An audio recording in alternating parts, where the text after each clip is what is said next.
Hello. Hey guys, this is the 18th Twitchcast. We have a new person with us on GRcade. It is Ad7. But here he's gone with Victor Mildew. It goes nicely with his persona of not liking anything, I would assume. Do you know, this is a good start as well because I've bound a shortcut key on my keyboard, which it turns out is F5. So every time I press push to talk, it refreshes this page. Amazing. Oh well, it doesn't matter too much. As usual, we have Doom and myself. Hello. Everyone say hi. All 100 of you. We're probably going to be doing a shorter episode today. Victor Mildew is only available for roughly an hour. And Doom is tired. He's been doing 4 late shifts, I think you said. So you haven't really had any sleep. I've essentially just done like 4 14-hour shifts in a row, so I am ready to collapse. So, do you want to give a brief description of yourself, Victor? Well, I'm about twice as miserable as you actually think I am. I'm actually Victor Mildew because Meldrew was taken, which is cool story, bro. That's actually quite surprising, but not at the same time. It's probably someone from GRcade saying, "Hey, look, Ad can't have his name now." Yeah, that'll really piss him off. Oh, wait there, I got some Doritos. Let me go get them.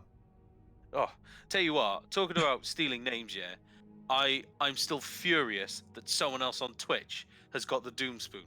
So I've had to name myself Doom Spoon the.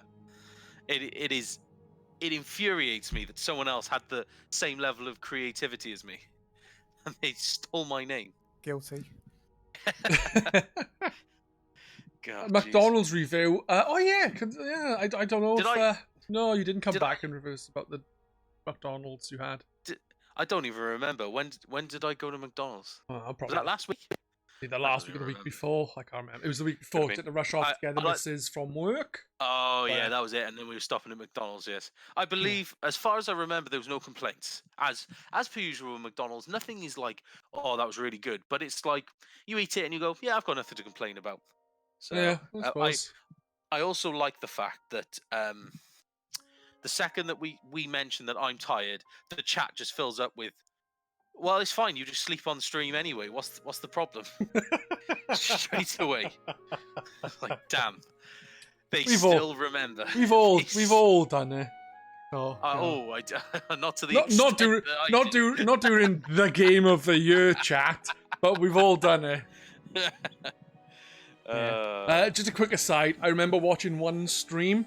And the guy was streaming, he was doing a retro stream. He fell asleep, he then woke up briefly, not realising it. Walked upstairs with his camera to bed, put the camera down and went to sleep in bed with the camera on him. Oh, amazing. Great, perfect. Right, so let's actually get on with the topics at hand. Today we are going to be talking about a couple of things, depending on how long we can go for. No talk contest thread there. First up was the Pokemon Sword and Shield 24-hour surprise crap. When was this announced? Because I think it was a few days before. Oh, okay, because literally I just flicked through Twitter the other day and it was like 24-hour stream like tomorrow. I was like, what? Oh, okay. I think it was a few days. Maybe it was a day before. Basically, from what I've seen, they showed a couple of different Pokemon. But the main standout one, the one I think that was new, was a Galar region Ponyta. Yep, it's basically a unicorn. Which is what a Ponyta is anyway. Yeah, just fiery looking. An actual unicorn. Yeah. So it's got the rainbow tail and the rainbow mane, and I think it's 2 different colours though, isn't it? One with a mane which is like brown or black or something. Yeah, and the interesting thing was apparently one of them didn't have a tail. All right. That seems to be oh, hello, Patch. Patch is joining me. Hi, Patch. So yeah, apparently one of them didn't have a tail, which I found interesting. But yeah, I mean, I'm gonna put my money on that being a fairy type. Fairy fire, fairy something like that, I reckon. Fairy fire. That would be cool. What I fire. was thinking is right, is add or Victor, which would you rather go by on this? I don't mind. Let's go with Victor. Okay, Victor. I was thinking you said you are not really clued up on Pokemon, but say there was an RPG you were really into, right? And they said, right, we're going to do this reveal. It's going to be 24 hours. Something might pop up, and after that 24 hours, the only thing that comes up is a already established person, say, or animal, and it's just a slightly different design to what you already had. Would you say that's worth a 24-hour stream? So it wasn't a case of at the end of this 24 hours, you will see something. It was like, oh, at any point something could pop up. Yeah, well, that's bollocks, isn't it? That's Yeah. It is. I thought it was the strangest thing in the world to have a 24-hour stream. Like, it's... I know other ones that have done it. Fallout 76 or Fallout 4, they did it for that. For the announcement of the game, I think, though. So it was a bit more of a bobblehead or something. Every now and then, something would pop up or do something. Yeah. So something actually came out of it, other than, here you go, we got 8,000 million Pokemon. You can see a slightly different version of something that's already existed since Generation 1. You can understand that it'd be a bit more disappointing in comparison to the other one. I do think it was a reveal stream. Don't quote me on that. Did you like the look of the Pokemon? Did I? As soon as I saw it, my first reaction went, oh, okay, so they're going for the unicorn, a genuine, like, actual unicorn. I thought it looked pretty cool. I'm gonna hedge my bets on it. I'm gonna hedge my bets on it being a fairy fire, fairy normal type. And yeah, I think it's cool. I didn't think it deserves a 24. To be honest, I don't think any Pokemon is worth a 24-hour stream where it could pop up randomly. It just seems. I don't understand. I don't see any particular reason why that was a thing. But you know, the design was cool. Be interesting to see if this is a region. If this is a Pokemon that's locked to a certain game, because obviously we had Surfetched for Pokemon Sword, so maybe Ponyta's going to Shield or something. I don't know. So I've just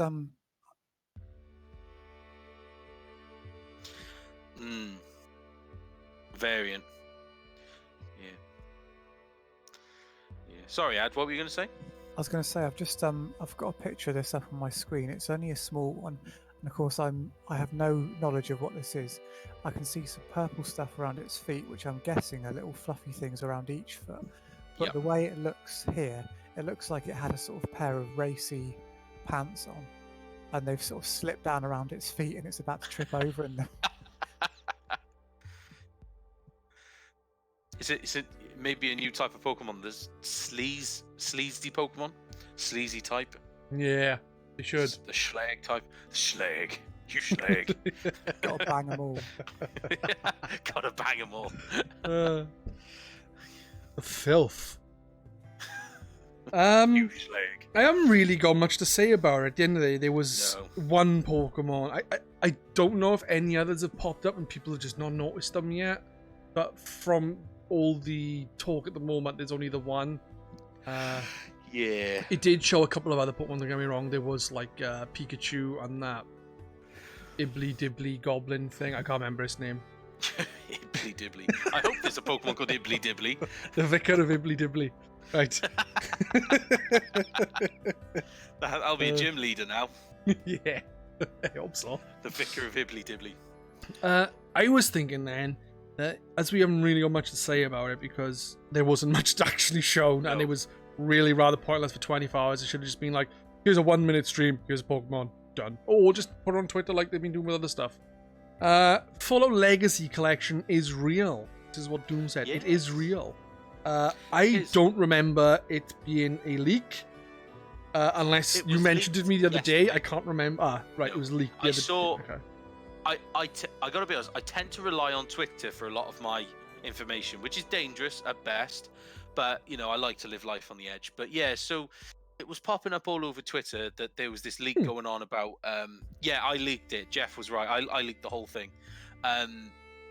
This thing popping up on Twitter that they're going to release a Fallout Legacy collection, which will include every Fallout game to date, from except for 76 originals, except for 76.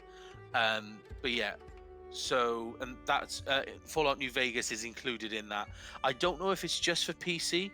I kind of want to say it's just for PC, but I may be wrong there.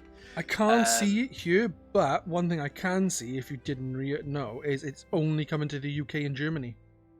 Oh well, that's here is a tweet here by someone.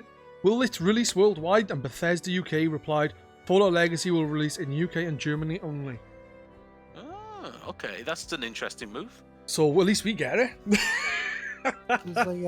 a screenshot of on that same article. It links to an earlier announcement. There's what looks like a PC box.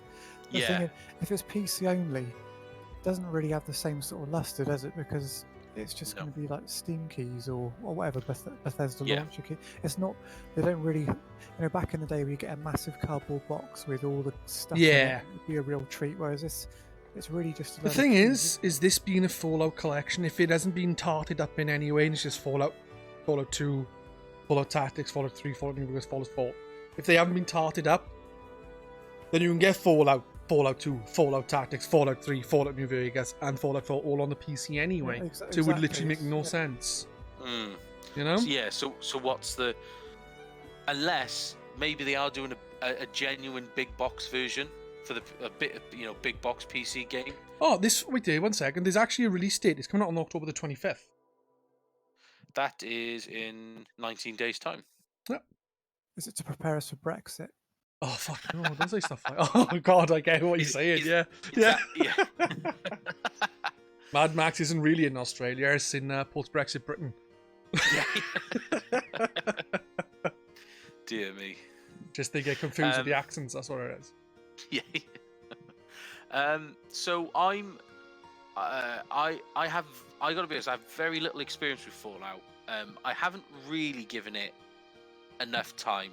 Right. In fact, I've given it maybe 2 hours, and that was Fallout 4.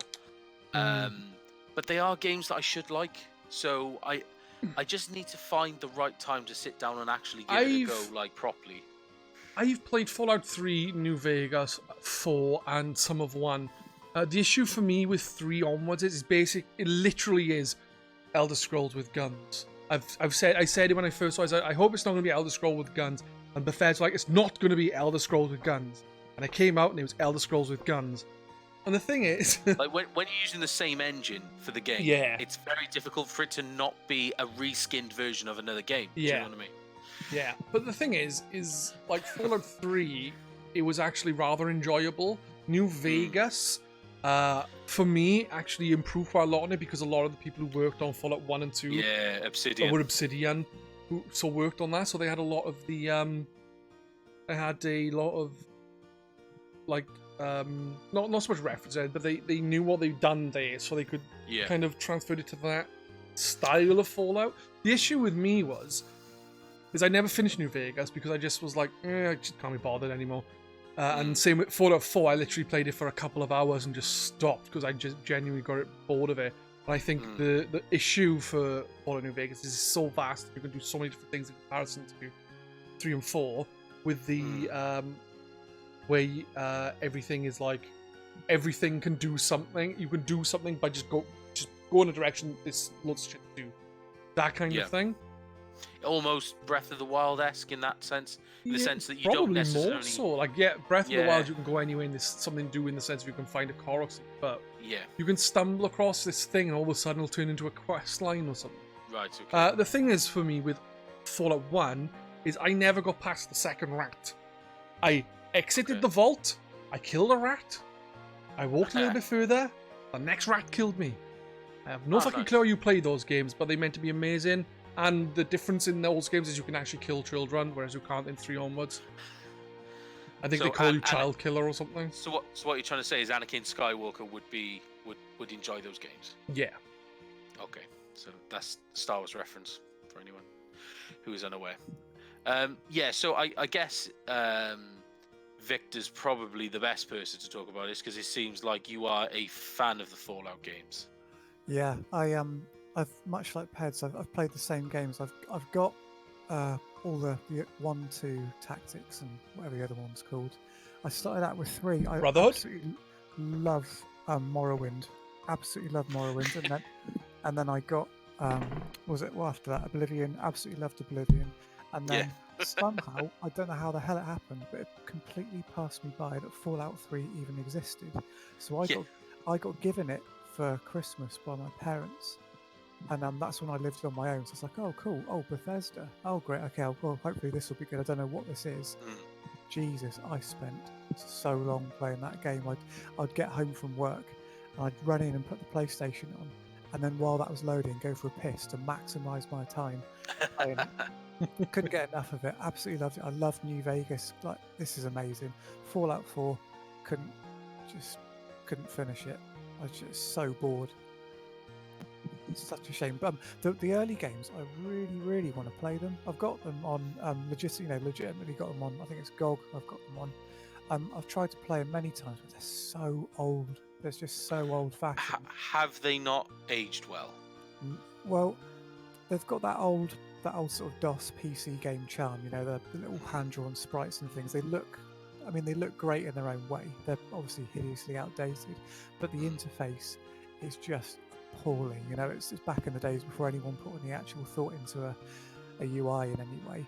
So if this collection, as Pedz I think it was said, if it's had some sort of spit and polish to it, to run. So keep the charm, the original charm, but just quality of life changes. Yeah, just make it so it's basically playable. Really, I mean, playable with a controller or something. If it ended up, I'm going to be a hypocrite and say I want a Switch port now.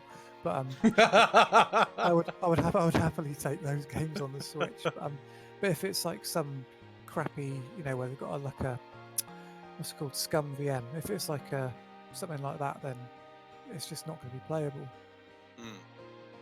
The thing is like I said, I get what I was doing with Fallout. I get what I was meant to, like Fallout. I believe is timed as well. You leave the vault because you need to find something to fix the water generator. If you don't find it in a certain amount of time, everyone in the vault dies. So you have to do it by then. But I think for me, the problem was it was just so difficult and I didn't know how to get past the first couple of rats and actually get anywhere. But the overworld and all the stuff in there is meant to be fucking amazing. Yeah, it looks, every time I read about it, every time I think, oh yeah, I've got those games. I forgot about that. And every time I look at it, I think, oh, fucking hell, that's just the kind of game I'd love to play. And then I load them up and it's just, God, it's just such a mess. There's got to be some mods there for PC versions to...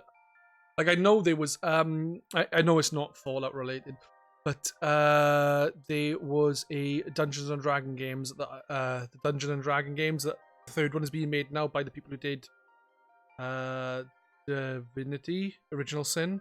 What are they called again? Anyway, those games, there was loads of mods that made them really, really good, and then they like remastered them, and they weren't as good as the modded versions, and it was then hard to get the original versions to then mod them because of it. I'm trying to think of what the game was called, but you know, they were really good. Baldur's Gate. Baldur's Gate, yeah. Baldur's Gate. The one I've not played, yeah. Yeah, it was a really good, proper fucking like. You know, again, it was like you walk around, talk to different people, and loads of different, different not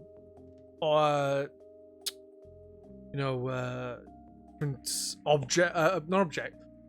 There was a lot of different ways you could talk to people and do certain things. Like, basically, I believe it was made by BioWare, or what BioWare were before.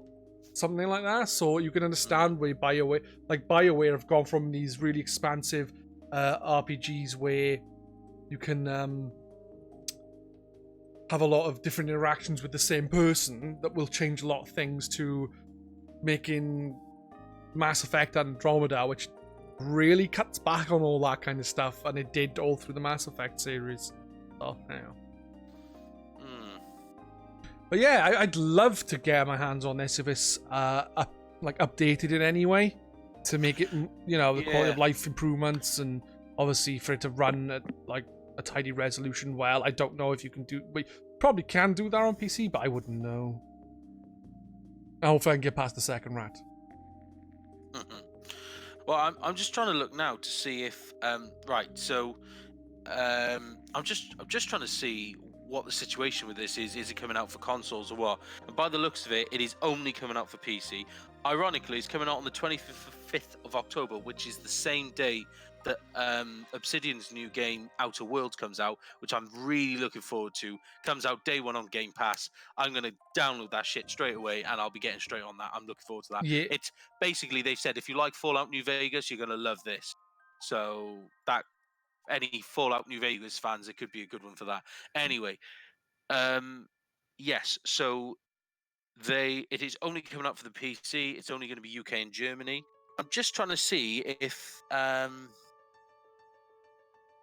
they doing that to cash in? Or are they doing that then to be twats and cash in on this? I guess so. I reckon so. I genuinely reckon so. It gotta be like, oh well, Obsidian, we fucked them over because they didn't get a 97 fucking Metascore rating and didn't give them the bonuses, even though the game was better than ours. Do you know what we're gonna do? We're gonna release a game now to try and steal some sales because we're gonna be massive fucking dicks. Yeah. You should work for their marketing department, Pez. Okay, so guys, I've got it. What? Go on. Has he cut out? No. Silence. What you just said, I wasn't going to repeat it. Oh, right. I was like, wait, what? What are you saying? What? Ah, there you go. This is why I get so many awkward silences at work. It's all good. Yeah, so I'm just looking now, and by the looks of it, it's priced on Amazon Germany, Germany's website, sorry, at €39.99, which converts to $44 or £36. So, I think we can assume it's going to be £39.99. 50 quid on the Switch. Yeah, or 50 quid on the Switch. Yeah, if you're lucky. On There's sale. Still no mention. It says here the last three, so Fallout 3, New Vegas, and 4. It includes all the DLC. It's the Ultimate Edition or the Game of the Year edition of those games. I'm just trying to see if it's going to be...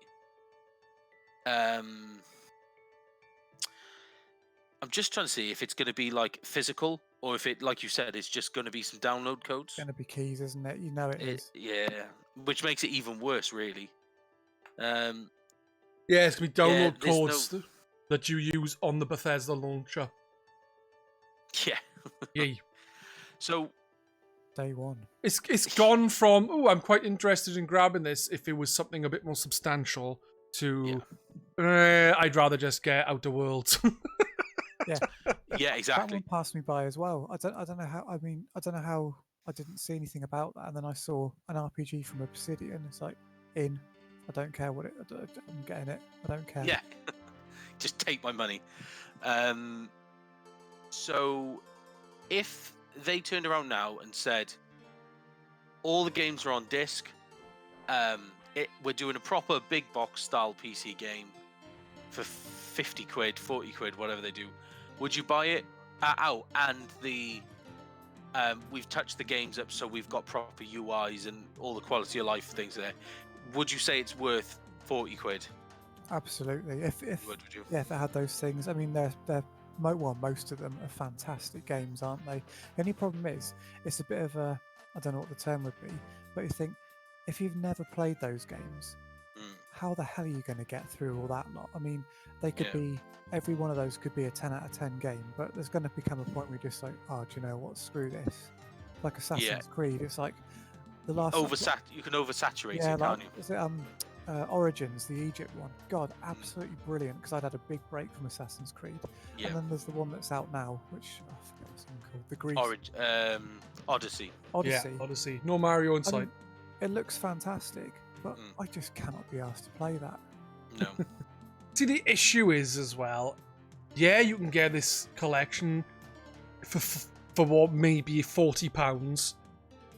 The issue there is if you was to buy the other versions, or if they haven't been touched up in any way, then you could probably buy the other versions separately for cheaper if you just wait for a deal. Yeah. Go give them away. Give the old ones, like Fallout Tactics, and they give them away for free every now and then. That's how I got them. I got them for free. I'm not being... like a couple of quid on Steam sale. New Vegas is about £5, and that's Game of the Year edition. Yes, it's not worth the money if nothing had been done. I'm not being funny as well. The way that the modding community works, I would put money. I'd put all the money I own on that. I bet you anything there are mods to fix the UI in Fallout 1 and 2 anyway. So even if, do you know what I mean? So there definitely is. That's why I keep thinking to go back to it. Yeah. But then the process, you actually read about the process of modding it because it's such an old game. There's no. I can imagine. Well, from what I could tell, there's no all-in-one solution for it. It's a bit of an evening's work, which has put me off. Yeah, but I can imagine so again, the fact that it's a bit complicated. If Bethesda came along and done all the work for you, it's worth the money again, isn't it? But if they haven't done anything and you feel like you know if you need to do that yourself, like you say, it's just not worth it, is it? No. So screw you, Bethesda. We see through you. Yeah, too right. We see through coming out the same day. It's got games that were originally made by some of the people from, like, come on, pull the fucking other one. And in the trailer for, is it Outer Worlds it's called, isn't it? In the trailer for that, doesn't it come up with a big thing saying, hey, from the creators of Fallout New Vegas? Yeah. I bet it's just their equivalent of like, hey, fuck you guys, we can do the same thing. Yeah, basically. It is, yeah, but it's different though. It's like these guys actually made the game. These guys just bought the fucking rights. Yeah. Just out of interest, with New Vegas, I haven't played it. Everyone tells me that that's the one to play if you're going to choose a Fallout game to play. Yeah, I would say so. I think it improves upon 3, and I think 4. It kind of goes a different. It tries to be more actiony, I think, from what I played of it. But the shooting in the games is not very good, so it fails in that regard. And it's got this whole settlement building shit, which I didn't like. I hate that stuff. And then it's also got I don't know. It just seems like kind of a cash in. Like they really can't be bothered with, like, not that they couldn't be bothered. I'm not saying they were being lazy and that. It just seems like the massive choices of things that were in 3, and then even more so in New Vegas, seem to be more restricted in 4. So it kind of loses that. Yeah. It just loses. Yeah, it loses something in there, in my opinion. And I think Obsidian were better at doing it. The main thing is, like, Fallout 3 was the first one I played, so it's going to hold a sort of special place for me. But every quest in Fallout 3 you can do in one save. You don't have to fiddle anything. You can do every quest. I think it's bar the ending where you've got like a choice to make. You can do them all. New Vegas, you can't do that, and it's not just some arbitrary, oh, you flicked a switch here so you can't get through that gate, but you can do this one. It's because you can side with certain factions, and it's not quite so black and white either. You end up doing it through sort of quite organic choices you make in the quests, through really good speech, dialogue trees and stuff. You can end up going down quite a different route to somebody else, and you can miss so it's one of the few games I actually bought a guidebook for, and there's massive sections. It's just like, sort of 30 pages. That book is like, I don't remember this. It's entire bits of just, I had no idea it existed, but in a really good way. And that's what they're promising with Outer Worlds as well.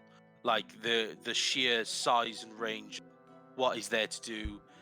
the speech trees and everything, they're promising that same level, if not a bigger, more ambitious version of that.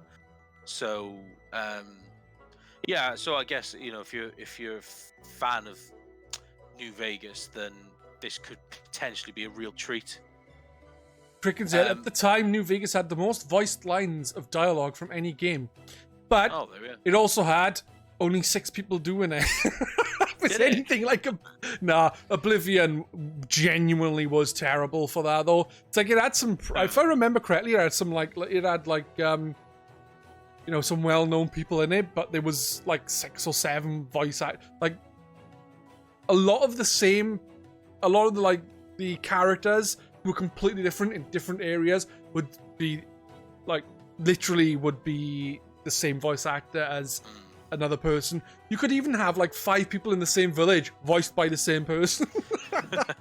Yeah. All of them sound like 40-year-old men, and you got women, children, all sound like the same 40-year-old man who's doing the voice. No, well, it's not quite that bad. They do have women do the women's voices and men do the men's voices. Well, it wasn't helped the intro. The king was played by Patrick Stewart. So the whole intro was just like, oh, this is amazing. Like, I'm so stuck into this. And the intro quest where you go with him and he's talking, you just think, oh, this is gonna be fantastic. And then you get out of there, and like you say, there's like the dinner lady, or the woman who brings the sandwiches around at lunchtime gets roped in to voice half a town. Yeah. Anyway, I lost track of my question. My question was, so New Vegas is the one that is kind of recommended. It's considered maybe the best Fallout, or at least of the new ones. My question is, was Fallout New Vegas, did it use the same engine as Fallout 3 and 4 in terms of like, was it just a reskinned version, or did Obsidian come in and go, we're doing our own thing for this game because we know how it's done? It used I avoided it for a while actually, because it looked like it's basically exactly the same assets. Well, that's not fair actually, but the same quality of assets and a lot of carryover from Fallout 3, even though the setting's different. So it looks like a heavily modded game, whereas Fallout 4, while it runs on the same engine, looks a lot better. Yeah.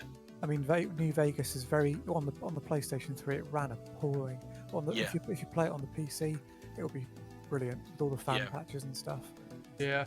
To be honest, playing it even without like mods and stuff, I think you'll still have a better experience than playing it on the PlayStation 3.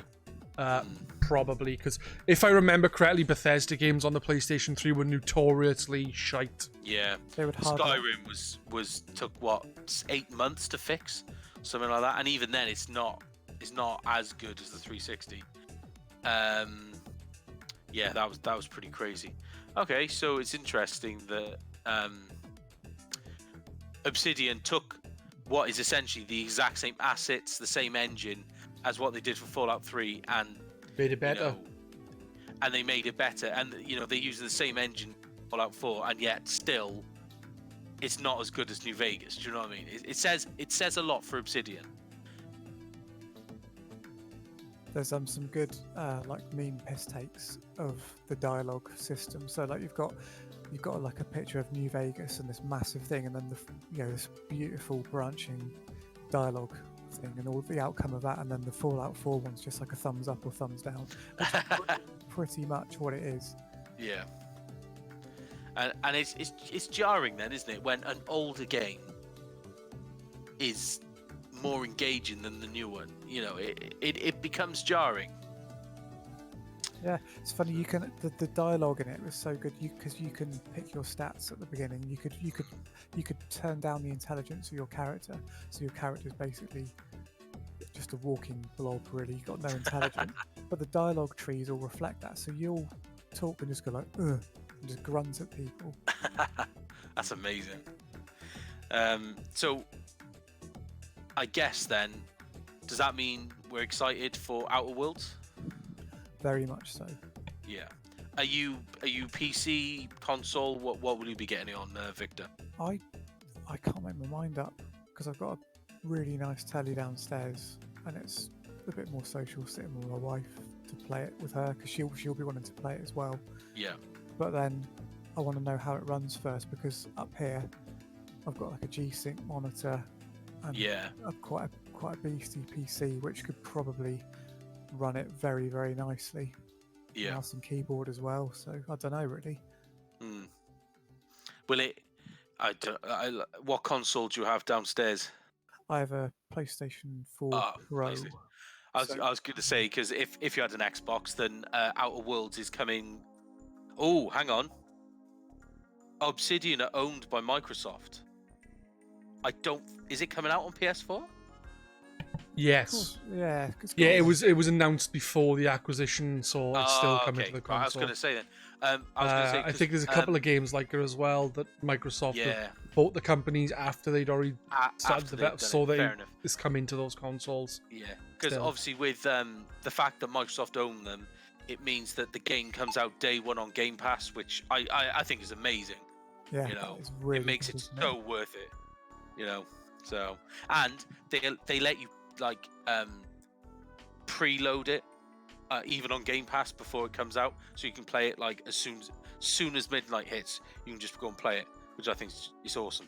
I love that sort of thing. Like I do it from work sometimes on my lunch. Say there's on the rare occasion there's something decent on PlayStation Plus or something, just to be able to just kick a download going off your phone. Yeah. And then when you get home, it's ready and waiting. It's really good. It is. It's awesome. So yeah.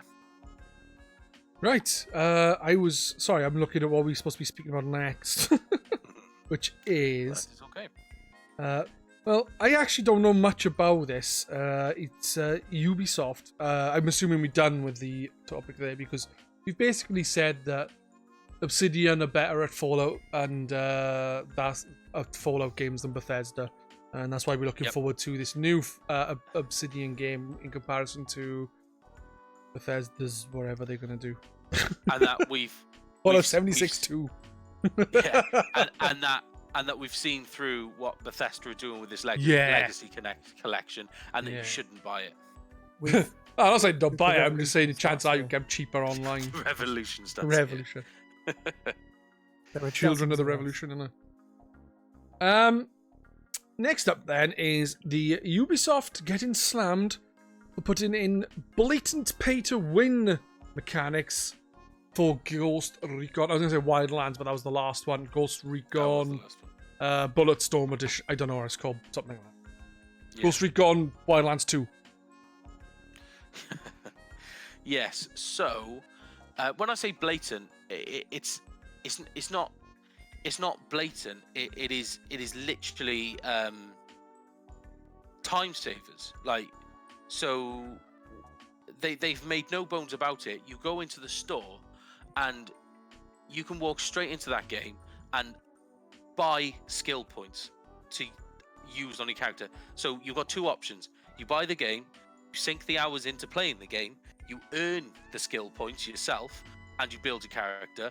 Or you buy the game, you turn it on for the first time, you whip your wallet out, and you can spec your character to max level just by buying skill points from the second you start that game up. Like, the thing is, though, is if that isn't for me a massive issue in and of itself. It's more if they've made the obtaining of skill points more time consuming than they would have normally. Back, for example, like I'm not a big fan of microtransactions or anything, but I think to add microtransactions in is one thing, but to do something where a skill point would normally take, like, say, a half hour to get, but then they're like, well, no, we want to sell these microtransactions. Let's make it 2 hours. So they then extend the time it would take for you to get there, so that you do spend money. I think that is a bigger problem. Myself, anyway. It's basically the same as people who would like buy EA golf game 360 on the basically on the 360. EA were doing like PGA and shit, and they would do unlock all skills thing you could buy, and for some people that was fine because they were basically buying all the just getting the skills and then just playing the game and having fun and not having to worry about that kind of thing. But I don't think they did anything to prevent you from to prolong the game time then, so it's like you have to spend more time getting the points. I think there's a big difference in the two. I'd rather they didn't have them in there anyway, simply for the fact that it's a bit scummy. But I do think there's a big difference. Like Shadow of Mordor, Shadow of War, the second one, I do believe that got slammed. I can't remember who was publishing it. Probably, I think it was Active. It was EA, I think. It was EA. I was going to say EA, but I wasn't sure.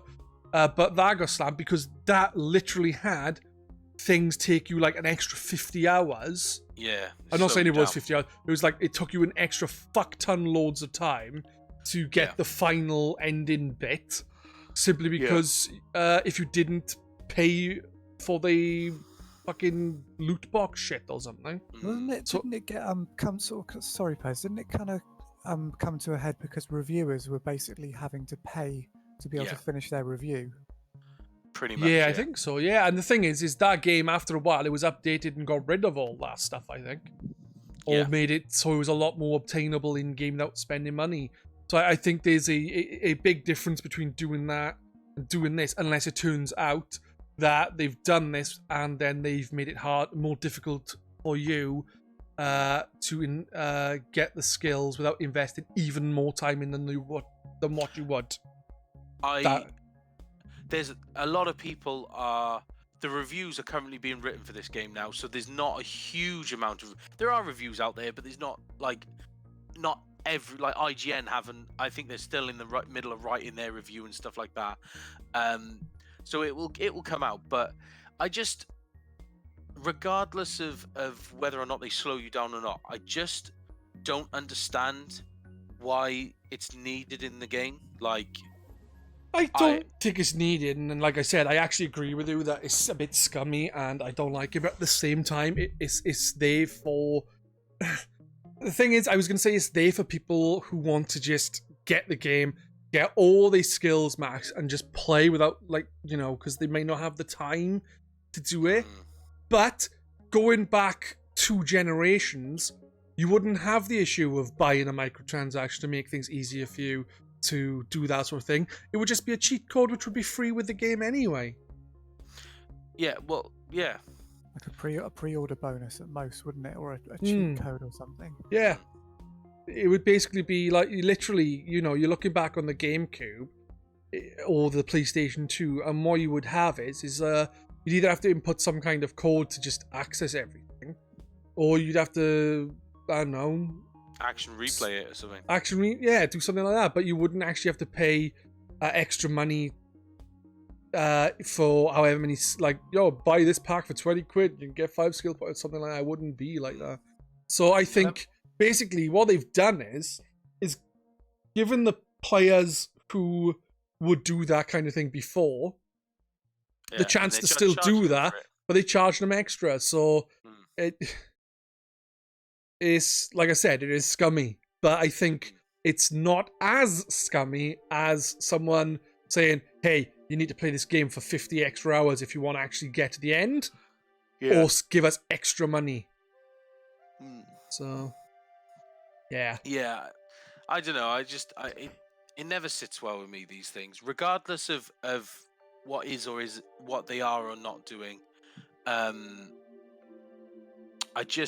It's a pet peeve. I just, like, at the end of the day, I spent hundreds and hundreds of hours playing World of Warcraft, and for me personally, I spend a huge amount of time grinding and working on my character to get it up to whatever level it was at the time. I can't remember what it was at the time. I think it was Burning Crusade era, so that's like level 70. I worked hard to get the gear and all this and that. If I'd bumped into someone who literally had started playing the game like a week ago, and they were the same level as me with the same stuff, if not better, and it was just because they bought their way to the top, it would genuinely put me off wanting to play the game anymore, because I'm just like, well, what's the point? Like, do you know what I mean? Like, I don't care whether or not they slow you down or not. That's not my problem. It's the fact that like it devalues the work you can put in. And I get it. Yeah, you may be busy but the point is but a lot of I people just can't do it. No, I know that, and I'm aware of So that. it's I basic. just think it devalues the work that you do put into games. You know, I don't know, because at the end of the day, there are literally people who just want to have a bit of fun, like, and do these certain things and not have to worry about that. Like, a lot of people are not going to be able to, you know, do what you did. Like, I used to play WoW, and I compared to my brother-in-law and one of my friends who would play a hell of a lot more than me simply because they had the time. They had so much better stuff than me on all the time, and it was fucking irritating because I could, like, even doing raids or something, it'd be a fucking struggle to keep up with them because I didn't have the time to do it with the same amount of stuff. And I think to be unhappy with someone who wants to enjoy the game but can't actually put in the time, I don't know, it just, that also doesn't sit right. People are not always able to do what you can do, and I think there should be a compromise. On a similar note, sorry, right. a colleague I used to work with a few years back, he got really into Ghost Recon Phantoms, which was if you don't know, was a free-to-play, free-to-play team squad, like a FPS version of it. And right. He loved it. He absolutely loved it. And he was like coming to work and falling asleep at his desk. And I'd be like, oh, so, you know, why are you so tired? And he literally went home, stayed up all night, came to work, didn't go to bed. He loved it. And he put thousands of hours into it. But then at the end of that, he loved it so much, he then started treating himself, as he put it, to buying the in-game stuff, like the microtransactions. So he kitted his bloke out. He kitted his character out with basically everything. I think he said he spent something like £300 on it. Because he'd said, well, the way I see it, I've put so much time into this game, I love it.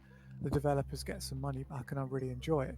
But then he was getting abuse every time he played, because people were going, oh, you fucking like pay to win and all this. And he'd be like going, well, no, I've played for thousands of hours on this. You know, I love this game. Yeah. So, no, I get what you're saying, but I do get everyone's points. You know, I do totally understand. You know, if you don't have the time, if you're falling behind because you literally can't have the time to put into these games, or like Victor said, if you just love the game so much that you want to give back to the developer, I do understand all that, and I'm not saying people are wrong for that. You know, where's the compromise? Because the trouble is, in this situation, it's very difficult to please everyone. Oh, no. You know, I'm not saying there should be a compromise.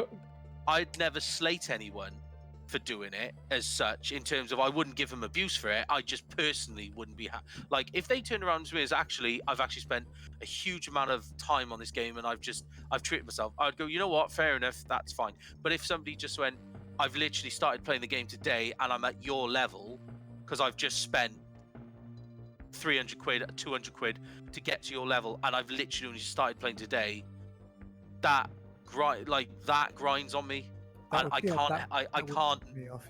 can't not let it grind on me. Do you know what I mean? So how do you keep everyone happy? I honestly wouldn't, personally myself, I wouldn't care. It's their money. If they haven't got the time to put in the time that I had, but they want to still actually do the fun stuff, then it's like, well, that's their prerogative. They can do what they want. Like, the issue for me comes down to is should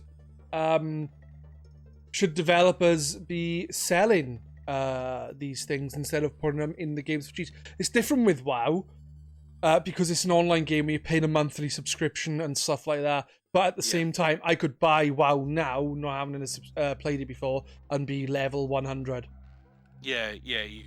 Usually it comes with a character boost. Which is what they started doing for the last few years. Stuff. Exactly, but the difference with Wildlands is that's not an online multiplayer game in the sense of WoW is. You have many different facets to it as well as PvP. Wildlands, or whatever the hell, Breakpoint, I think this one is called, is literally just like you can have 4 people, I think, do cooperative story mode, basically. And honestly, like, there's a big difference between WoW, where you're putting in a lot of money in an online game where there's many different things going on, to a single player or co-op game where you want to play with your friends, but keep up with them when it comes to the skills. Yeah. If you know what I mean. But Yeah, I think that with something like WoW, unfortunately or fortunately, depending on your view, you do get that level boost now. You don't get it to the highest level, but you get it to the level of the new expansion. Required level to start the it's like the newest content. Yeah. So I can I think it's different with that because of the type of game it is. It is an online game where you're doing various, like I said, lots of different things. But I wouldn't know where or what should be the compromise there. It's more like I was thinking more with single player games or co-op games like Ghost Recon. Then they could. I don't mind the option of someone boosting in that. I just don't think it should be something that the developer capitalizes on, monetarily wise. And that's the thing is, I wouldn't have so much of an issue for any game if I still have an issue with it, but I wouldn't have so much of an issue if maybe they were selling like a experience boost perk, as in you pay, I don't know, $2.99, $3.99, whatever they want to charge, and it gives you a 100% XP boost, because then you still have to play the game. It just means you're speeding up the point at which leveling, which then I can kind of see if, like, at the end of the day, I've got a baby on the way. Like, I'm not being funny. From the middle of February onwards, like my time that I can spend gaming is shot. So you ain't gonna be able to play if there was games. an option for me to play a game where and it came up saying if you pay whatever, you're gonna have a 50% experience boost for the month or for whatever, then at least I'm still working. It's just helping me get there a bit quicker. But what I'm talking about is this game is literally selling levels. Like, you're literally buying levels. Well, skill points in this sense. But when you level up, you get a skill point. So you're not working at all. And that's what I don't like, is if they want to give you experience boost, I get that, because like I said, I'm going to be in that position in February where I probably still wouldn't buy them. Honestly, I probably still wouldn't. But at least if the option's there, at least I can still feel like I've worked towards a game instead of just whip my wallet out at like minute 1. And by minute 3, I'm literally max level and I've done no work to get there. That's the difference. No, I get what you're saying, but at the same time, again, if someone wanted to just play the game more casually and just have a bit of fun, them being maxed out from the start and still doing all the missions, it wouldn't bother me so much. I think a difference with that wouldn't actually bother me. Again, I think it should be some kind of in a cheat or something. Like some people say, well, these microtransactions are keeping the cost of games down. I actually don't know about that stuff. You know, looking at games from like games nowadays are 40 to 50 quid, but if games kept up with inflation, then they would probably be around 90 quid a game, something stupid like that. So I think they maybe are, but at the same time, it's still a scummy practice. Yeah. And again, with WoW, one big issue is, like, again, with the single player game / co-op game, there's a big difference between boosting compared to in something like WoW, where you spend a lot of time learning the character rotations and that sort of thing. To boost to level 100, jump straight into raids, is going to be a bit of a bastard when a lot of the whole grind teaches you how to use the characters efficiently for these things. That's the difference. I don't think a game like Ghost Recon would need that kind of thing, because it's not about that. It's about just shooting shit to death. What do you think? What do you think, Victor? You've been quite quiet on this subject. Oh, he's not there. F5 again. Huh? Pressed F5 again. Sorry, I was just waiting to butt in and say I've got to go in a second. But and I've distracted. What were we talking about? We were talking about. What was the question? I was just wondering what your thoughts are on it altogether. Like, oh, the whole microtransaction thing. Like, I think it's scummy. Like Doom thinks it's scummy. I don't mind people specific- boosting so long as No. developers are not profiting off it. Yeah. Doesn't like people I being think- I able think to it's be. crap. I don't like the thought of. I don't like the thought of, like, from my point of view, to relate it to something I do, is that I'm really into my sim racing, and I'm mainly time trials because I'm really really good at them. So that's my main thing. So for me, I get pissed off when, like, if I choose a specific car, a specific track, see how high up I can get, and quite often I can get in, like, say it's the top 10, but I might think, do you know what? I'm going to go for the outright world record. What is the outright world record on this track? What's the car? And quite often it's with a DLC car, and that really really fucks me off. I mean, I know it's not quite the same thing as leveling up a character or something, but for me to then have You have to buy. You have to. Yeah, exactly. Yeah, The you have to point is buy you've it to got compete. You've got to pay money to even compete, and that's not fair. Yeah, exactly. Yeah. It was like using, I think it was the McLaren or something in Drive Club. It was like fat. It was, I can't remember if it wasn't, but it was so fucking fast. Literally no other car would keep up with it. Like, Yeah, And the- that was and- it. It yeah. had some boost thing that once it was just like a rocket. But it was to the point of being, you didn't even actually have to be that good at driving it. You could just get onto a straight and just put your foot down and just disappear. yeah. Yeah. I won a few races with that car, and I can't drive. In real life or in games. and that's the thing. Like you say, it's not just the time trials. How pissed off would you get if you got into an actual online race and you're in your car and you know you can set a good time in that car? Everyone's got the DLC car that will just blow you away, and they've got no skill. Like that is just like an absolute wind up. That does happen actually. It might have actually been Drive Club, 'cause that's one of the few ones where you can go on and actually have decent races with people. That's not just massive pile-ups. And I think I was trying to do it. You sure you were playing with us on a Sunday?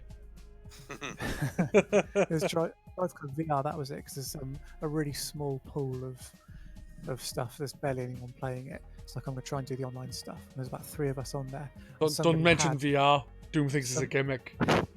Yeah, we need to fight. An arm wrestle. I think there's about 3 of us in this race, and one of them had a high level car that was also DLC, because I was quite early on in the game at that point, so I only had the base stuff, and it just wasn't even remotely fair contest. And I was like thinking, I'm pretty fucking good at this game, you know, like I've got a few like world records on track. Yeah. I can crack like quite easily the top 10 in a lot of these things. Yeah, I'm just getting hammered, and he's bouncing off all the corners. He just comes flying in, but it's just yeah. So it's not quite the same thing, but from my principle's there. in my world, Yeah. it's No, I know what you're saying, and it's even like boosting is one thing, and then there's another thing of like, well, unless you pay this money, you can't even compete. So Yeah. it is shitty practices In by some way- developers. So In some way, what Victor was saying is actually worse, because, like you said, if you're playing a game and you come across somebody who's the same level as you, well, they're at the same level you can still compete with them. They've just boosted to your level. Where what Victor's saying is they're literally surpassing. They're not in, like, they're able to surpass your level of skill just by paying for the privilege of using the car. Like, that's worse, in fact, I'd say. it's like being in getting to level 100 in WoW. Someone pays to get level 100, but also has the buff of an elite enemy. Yeah, exactly. 100 elite. You've got no hope, and it's just so I would actually say what Victor's saying is it's worse. Yeah. So, you know, well, I'm I do. sufficiently wound up now. Let me get a crisps. I like my racing games, not the sim games. If anyone watched my Dirt 2.0 stream, you'd understand. I'm clearly not a sim racing guy, or at least not a rally sim racing guy. I can do track racing like on Forza Motorsport and Forza Horizon. Like Forza Horizon's not sim at all, as we know, but Forza Motorsport, I guess, is a bit more simulation, and I'm okay. I'm okay there. Not amazing, but but yeah, again, it's just so disheartening when, as soon as you start a race, you look around and you're like, okay, you see where this is going, and you get absolutely blown off the line, and you're like, well, how am I meant to compete with that? I do totally understand that. Quick question before you go. Have you played Dirt 2? Dirt Rally 2, is that the one you were playing the other day, Doom, that you said just wasn't happening? Dirt 2.0, yeah. Have you played that at all, lad? Dirt 2, I have. Do you mean Dirt Rally 2? Yeah, I've got, 2.0, the newest. Yeah, it's the one that was recently released. No, I got the previous one. I didn't get the latest one because I don't get VR support. I might be getting that wrong. I only buy stuff if it's got VR support now, because I can't play racing games without it now. You've got you got a VR headset, he's got a chair with the wheel, pedals. It's like driving a real car. It is, don't take the piss. It is. No, I've played VR, and honestly, it was one of the best experiences I've had, and that was with Astrobot. So that game is fantastic, isn't it?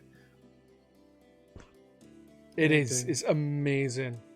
I genuinely would rate that as one of the best games I've played.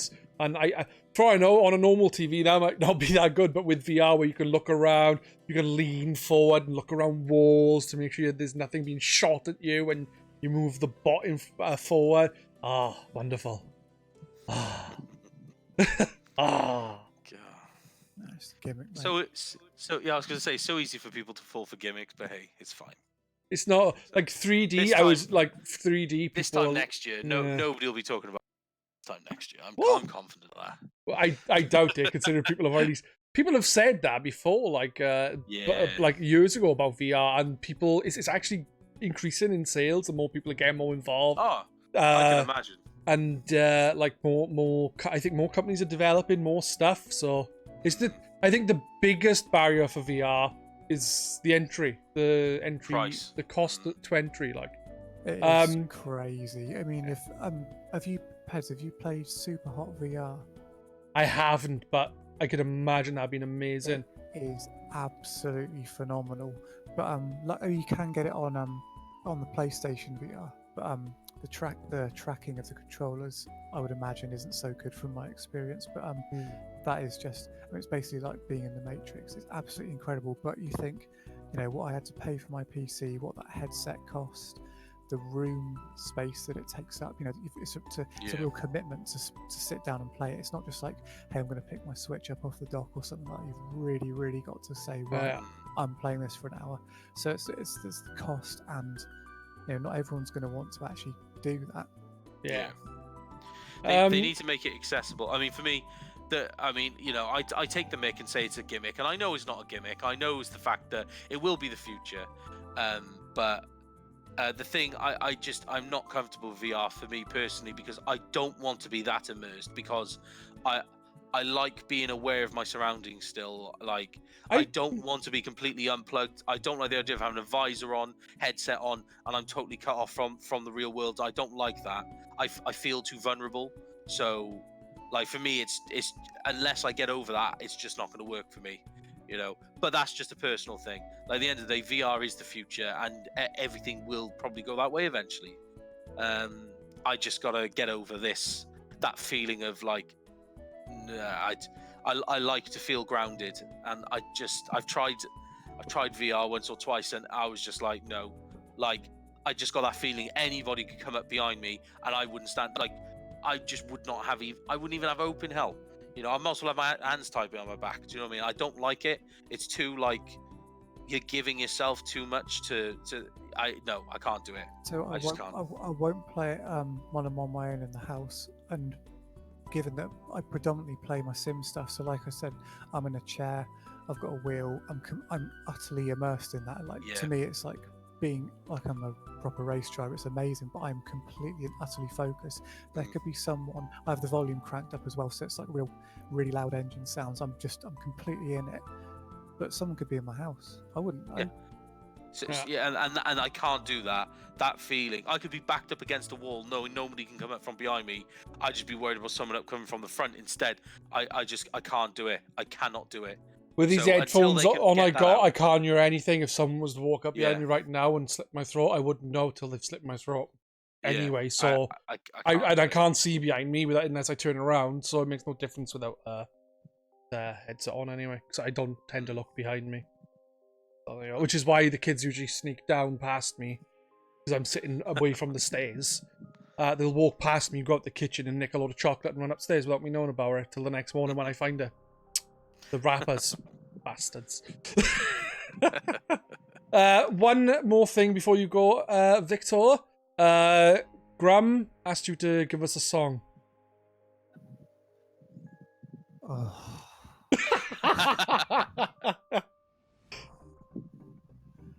Does he want a Christmas song? Have to wait. There may be some coming. Ooh, exclusive to the Twitchcast. It'll be more exciting than my reveal just then. Ooh. I'll be wearing pants in the video. I think we've got one more thing to talk about, but I believe Victor is said he needs to jet off. Yeah, sorry, I've got to take the dog out. He's a creature of routine, and he'll probably be crossing his legs if he could. Yeah, so no, that's fair enough. Yeah, so my good. dog's, yeah. Right. Are they practicing tantric sex again? That'd put Doom to sleep. Right, thank you very much for joining us, Victor. I hope you are up for joining us again. We usually do it on a Sunday, so if you ever want to join us, we will not say no. You know, I genuinely forgot it was Sunday. No. It's like, shit, I gotta get up at work at like 4 o'clock. Oh, Jesus, okay. Right, I'll see you later. Alright, catch you later, man. Nice to speak to you again. Bye. Bye-bye. Bet he's pressed F5 again.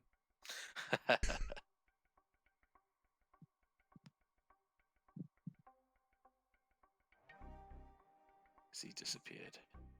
Well, it don't matter anyway. Should we get on with the next point anyway? Yes. Sorry, I just noticed my name popped up in chat. Why is my name popping up in chat? Are they practicing tantric sex again? That'd put Doom to sleep. Of course it would. Gosh, life. You fall asleep for what? For actually no. I was gonna say for 1 minute. I assume I was probably out for longer than that. I can't even pretend like it was less. It wasn't too long. It was a couple of 10 or so minutes, maybe. That's a long time on stream. Yeah, but it was funny because it was like, what do you think, Doom? Doom? Doom! And fake Rum was phoning you and everything. Yeah, it was only until I had a phone call from the wife and I woke up. That's funny. Dear me. I believe I did say one thing we had to talk about, but there's two. Do you have time? Yeah, let's do this. Right. The first thing then is the video game Eliminator from the GRcade thread. For those who are unaware, basically people would post their 4 favorite games. Obviously, if someone already picked, say, Link to the Past, if someone else posted that, I wouldn't have put it in because it's obviously there. So you get the top 100 games, and when you get 100, no more games are entered. And you would then every day vote for which game you want to get kicked. Yeah. So we'll just quickly go from 100 to say the top 10 and talk about the top 10. We don't need it. Unless anything stands out and you would like to say, no, okay, that should be higher. I'll let you list and I'll interrupt if I don't like the position or something. Yeah, basically the opposite of the other one we did. Yeah. yeah. Right. Candy Crush Soda Saga. Okay. I just want to add one thing. I don't know why that was entered. No, I was going to say. I'm not going to say mobile games shouldn't be in there. Because it's just I don't think that's a very good puzzle game. There are better mobile games. Anyway, next up was BMX Triple X. I remember that game. Trials Rising. Super Skid Marks. Trials Fusion. Championship Manager 01 to 02. Way of the Exploding Fist. Shenmue. Call of Duty Modern Warfare 2. Deadly Premonition, which I'm currently playing on my channel. Not right now, obviously I'm new. And number 90 is ARMS. Oh, ARMS made the top 100. Okay. Yeah. I'm Well, happy it's gonna make the top 100 as long as someone nominates it. It's in the 100, whatever. Yeah, true. Yeah.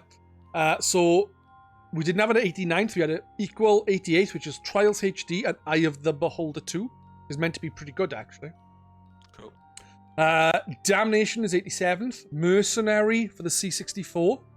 Commodore 64, those that don't know, is 86th. 85th is Star Trek Bridge Commander.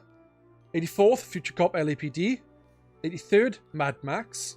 82nd is Ristar or Rista. 81st, I was happy with this one being out quite high, actually. Dark Souls. 80th, Theme Hospital. I always preferred Theme Park. 79th. I'll just name every 10. Number every 10. So you got Street Fighter, Trials Evolution, Ace Combat 5, The Unsung War. This, Jeff, is the GRcade Eliminator. Basically, people would nominate 4 games. They would be added to the list, and when you get to 100 games, no games are allowed to be entered. Then you would vote each day to remove the game you like least. But people are very tactical in trying to keep the game they like in. So a lot of these are out just because people were like, oh, I'll vote for this if you vote for this kind of thing. So it's kind of a bit disgusting, actually. Where was I? Halo 3 was 76th. Joint 70th. Genuinely would expect Halo 3 to be higher, personally. Personally, Halo 3 is my favorite of the Halos. Yeah. You didn't have 73rd. You had joint 74th, Halo Reach and Resident Evil 0. Joint 72nd is Pokemon Crystal and Ikaruga. I'm very unhappy with Crystal being so low, as that was one of my picks. Gears of War 3. 70th, Roller Coaster Tycoon 2. Gears 3. I was thinking Gears 3 should be top 50 personally, but okay, fair enough. I prefer. This is a community. It is. Also, this is all games, not just like of the last gen or something like that. Yeah. Gears 2 is better. Would be higher. Yeah. Right, so 69th. Judgment's number 1, yeah? Because otherwise I riot. Yeah, no, number 1 is an obvious one. Okay. Halo, 69th. Sonic 3 and Knuckles, 68th. Life is Strange. Splatoon 2. Forza Horizon 4. The Elder Scrolls 5 Skyrim. Again, probably expect Skyrim to be higher, but okay. I think a lot of people actually really dislike Skyrim.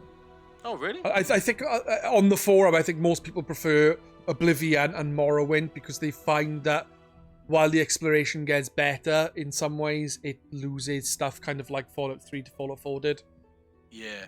I'm not going to lie. If they did like an Oblivion port on the Switch, I'd be all over that, like a pig in muck. I was going to say... Pig in shit. Swear, yeah. Who cares? If you were to have a good enough PC, there is... I think there's a... You can download Morrowind and Oblivion that have been developed. So it's like Oblivion... What's the last one called? Skyrim? It's like Sky Oblivion and Skywind. So it's basically those engines, but the other games. Oh, really? Wow. PCs. Yeah. Good to see. So after Elder Scrolls, it was joined 22nd. Super Mario Kart and Time Splitters 2. Okay. Then Metal Gear Solid 5, The Phantom Pain. 60th is Night in the Woods. 59th, Astrobot for the PlayStation VR, which is surprising considering it got that high, considering a lot of the people haven't played it. Surprising because it's a gimmick as well, but carry on. Well, it's not. Joint 57th is Pokemon Heart Gold and GTA Vice City. Okay.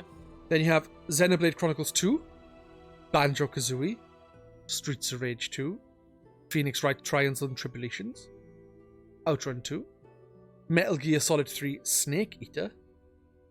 50th is Assassin's Creed 4 Black Flag. Thief, The Dark Project, Cities Skyline, Left 4 Dead 2, Spooderman PlayStation 4, The Legend of Zelda, A Link Between Worlds, Animal Crossing New Leaf, Fallout 3, The Elder Scrolls 4 Oblivion, and Doom 2. 40th, you have Batman Arkham City. Fable 2, Horizon Zero Dawn, XCOM 2, Perfect Dark, Yakuza 0, Final Fantasy 9, Joint 32nd, The Legend of Zelda, Wind Waker, and Bioshock. Okay. Joint 30. I'd like to have seen Wind Waker a bit higher. I love Wind Waker. It's so charming, and it's just a good game. I don't think it reaches the heights of some of the other Zelda games, but at the same time, again, for me, I know they did a HD port. Was it a remake or was it just a port? The HD port. I think it was a remaster. Remaster. Like, could they just port that over to the Switch? Honestly, all they need to do is port it over and upscale it and make it widescreen, and then you sorted. Yeah. In my opinion. Like, that's all they need to do. I really, really would like that. Sorry, continue. You have to apologise. It's not me who is tired. Joint 30th is Civilization 5 and Mario Kart 8. Mario Kart 8 Deluxe is not on here. People prefer 8 Deluxe. Oh. Any particular reason why? I think people find the 2-item system a bit broken, and also it's basically just a port with an added item and a character or two. Yeah, I guess. So we're on 29th, sorry. Silent Hill 2, Fallout New Vegas, Star Wars Knights of the Old Republic. Joint 25th is Monkey Island 2 and Skies of Arcadia. Don't mention that in chat. Cricken will shout at me. Sorry, joint 25th was Monkey Island 2 and Skies of Arcadia. I'm just gonna brace myself for the Cricken shouting now. Next up, you have Sonic the Hedgehog 2 for the Mega Drive. Then Link to the Legend of Zelda: A Link to the Past. 22 is Final Fantasy 6. System Shock 2. And then 20th is God of War. Which is surprising, considering it's only come out in the last year. Metroid Fusion. GoldenEye. Tetris. The Witcher 3. Deus Ex. Resident Evil 2, 2019. I gotta say, really impressed that Metroid Fusion was so low on low on the list, if you know what I mean. Like, yeah, it had such a good position. Yeah, the thing is Super Metroid won the last competition that was done on here as best game, and it didn't even get nominated on this. Mad. Yeah, I'm genuinely shocked. Had I realized, I would have nominated myself. Where was I? Resident Evil 2 2019, so it's the remake. Mm-hmm. Because a lot of people love GoldenEye. GoldenEye was great. Personally, I prefer Perfect Dark. I think there's a lot of nostalgia for that game, but if everyone went back and played it, they'd be like, wow. No, I play this. The game obviously would control more difficultly now. I think the Perfect Dark 360 version is obviously more playable. I think that one thing that game did and Perfect Dark did that games don't do and should do is when you increase difficulty, it doesn't just mean you make things tougher. It means it adds extra objectives, more side objectives, and that kind of thing. And games don't do that. They just go, we'll just make this person take 25 headshots instead of 2. Yeah. Fuck off. We can start with the fuck off thing again now. I didn't have time to talk about it, so I just told every game I didn't agree with to fuck off. We got to... I know where we were. Oh yeah, GoldenEye was 18th. Then Tetris at 17th. The Witcher 3 at 16th. Deus Ex, Resident Evil 2 2019, which I've already said. 13th is The Legend of Zelda, Link's Awakening, which is the highest 2D Zelda on you, which I disagree with. I prefer the other one. Though this was my nomination, so I'm pretty happy with that. No, Link to the Past. And the Oracles, to be honest. 12th was Super Mario Odyssey. 11th was Doom from 1993. So now we're in the top 10. Well, there is no 10. It was a joint 9th, which was Half-Life 2 and Paper Mario The Thousand Year Door. Half-Life 2 I thought was a really good game. I think like the shooting aspect of it wasn't amazing, but it was still good. But I think the other stuff surrounding the game was good, and it did inspire a lot after it. But there are other shooters I would put here instead. Paper Mario 1000 Year Door is one of the best games I've played. I've fallen asleep playing games. I think. Doom always falls asleep playing games. Yeah. Yeah. Eighth is Super Mario 64. Oh, okay.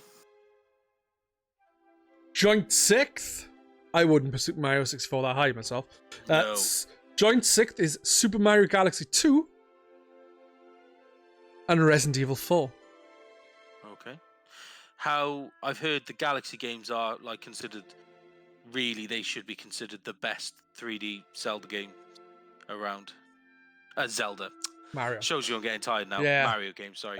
Yes and no. A lot of people are like, well, it's not explory enough. I prefer the openness of Mario 64, Sunshine, and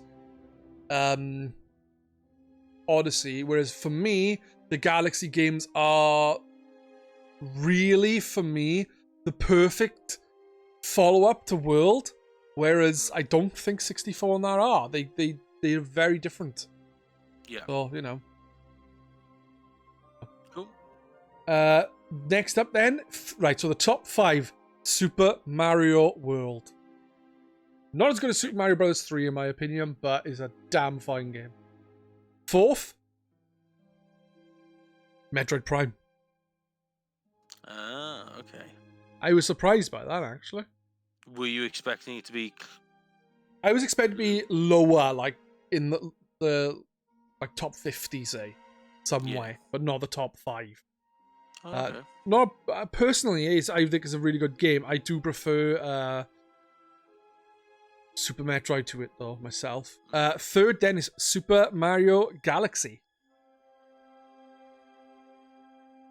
Such a good game.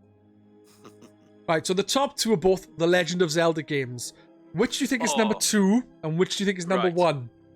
Oh, right. I'm going to say... right, so... Oh... Damn. So I think this is not the order, but I think it's going to be Breath of the Wild and Ocarina of Time. Because that's the obvious. They're the obvious ones. I'm a little. You didn't. Hang on. Unless I fell asleep again, you didn't mention Majora's Mask in this list either, did you? It was not in the list that I've mentioned. That you've mentioned. Could be in the top 2 though. That's what I mean. For all I know, it's Majora's Mask and Ocarina of Time is the top 2 or something like that. Jeff reckons Breath of the Wild 2, Ocarina of Time 1. Graham reckons Breath of the Wild is number 1 and Ocarina is number 2. I'm gonna say, but neither of them might be the right ones. Who knows? But they could be. So But I'm not saying anymore because I'm like starting to mess around and stuff. yeah, I want this. This is what I want. I'm not saying that. I want it to be Ocarina of Time. No, I want it to be Majora's Mask #2 and Ocarina of Time #1, personally. Right. But I think it's probably going to be Breath of the Wild #2 and Ocarina of Time #1. Well, guess what? You'll be really surprised to know that it is actually what you said, Breath of the Wild #2 and Ocarina of Time #1. Yeah. You had my hopes up then. You know what? Should I tell you what? I'm not kidding now. The fact that Majora's Mask didn't even make the top 100 is a travesty. It is. It is a travesty. Honestly, Like, I nominated some games. I nominated 2 Zeldas, and I thought I'm nominating 4 Zeldas. I honestly wish I had now. just to see, yeah. I like the way Graham says Skyward Sword. Yes, I'm sure that would have rated. That would have been. I read that would have been in the top 100 games, literally like 98 or something. Yeah. Personally, I like Skyward Sword, but I also I've never don't like played it. Skyward Sword. So it's not that I don't like Skyward Sword. There's things about it which I really like, and there's things about it which I don't like. You know what I mean? It's just. Also, no Smash Bros. No Smash Brothers. People don't like party games, obviously. Like Melee's not there. Shocking. Where's Cricken when you need him? I know. Disgusting, Cricken. I think Cricken literally voted for Skyrim until it went from the off. And then after that, he voted for one other game until it went in the top, like, 20. Yeah. I think he voted for 2 different games, and it was the same 2 until they went, and then that was it. He was happy then. Yeah. It's like, the ones I don't like are gone, I don't care anymore. Yeah. Yeah, so what I can take away from this personally is it's a travesty that Majora's Mask wasn't even on the list. Breath of the Wild #2, I get why it's there. I personally would say top... Oh, I don't want to say top 20. I'm going to say Breath of the Wild for me is top 15. It's not personally...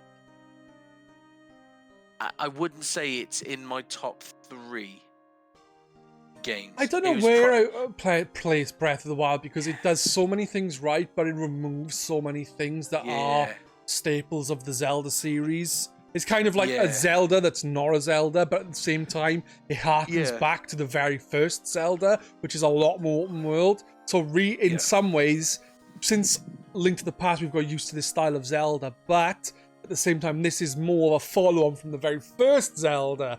So it's kind of like, you know? Oh, the hell, that was me thinking. I'm doing the wavy hand thing where it's like, I'm not sure. Yeah. That's what it was.